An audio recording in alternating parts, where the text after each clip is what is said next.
Hello students, let's see the question. A buyer of certain material is stretched slowly by 10%. Its new resistance and its specific resistance becomes respectively. यानी कि buyer को stretch करके 10% increase करते हैं तो इसके resistance and specific resistance पर क्या इफेक्ट आएगा ये हमको फाइंड आउट करना है। तो रेजिस्टेंस होता है R equal to rho into L by A क्या है स्पेसिफिक रेजिस्टेंस, एल क्या है लेंथ ऑफ वायर, ए क्या है area of wire and R is the resistance. तो ओरिजिनल रेजिस्टेंस में मान लेता हूँ R1, तो R1 का specific resistance rho, length A हो गया, एरिया हो गया ए। अब यहाँ पर मैं मल्टीप्लाई एल से कर देता हूँ और यहाँ पर भी मल्टीप्लाई एल से कर देता हूँ, तो एरिया इंटू लेंथ क्या बनता है वॉल्यूम। तो इसको हम कह सकते हैं rho into L square by volume. तो अब यहाँ से हम कह सकते हैं कि किसी भी वायर को स्ट्रेच करेंगे या कंप्रेस करेंगे तो उसका वॉल्यूम तो सेम रहेगा, लेंथ एंड एरिया चेंज हो सकते हैं। तो यहाँ से हम कहेंगे कि जो रेजिस्टेंस होता है वो directly proportional to L square होता है, वॉल्यूम एंड स्पेसिफिक रेजिस्टेंस तो सेम रहेगा।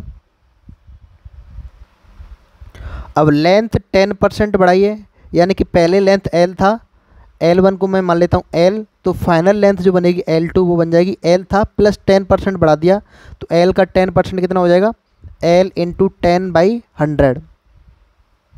तो ये हो जाएगा L प्लस L/10, ये हो जाएगा 11L/10।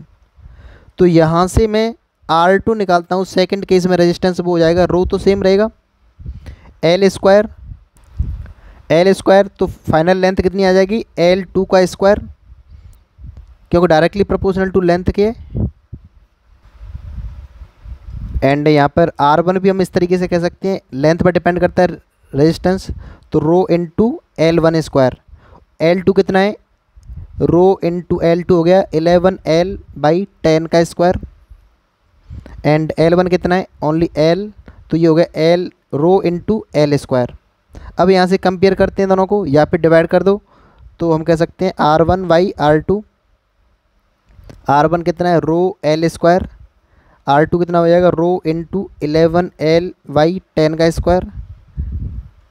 यहाँ पर रो से रो जाएगा, L से L चला जाएगा, एल स्क्वायर अंदर जाके, तो ये हो जाएगा R1/R2 इक्वल टू 1/11 हो गया 121 अपन ये हो गया 100, ये ऊपर जाएगा तो ये बनेगा 100/121।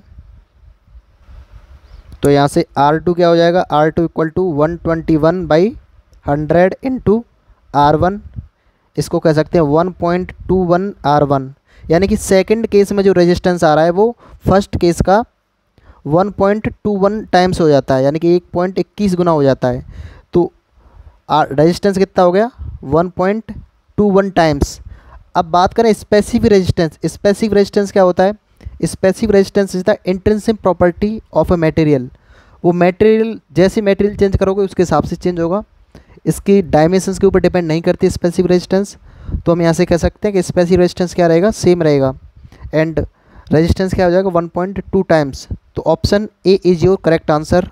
I hope you got the answer. Thank you.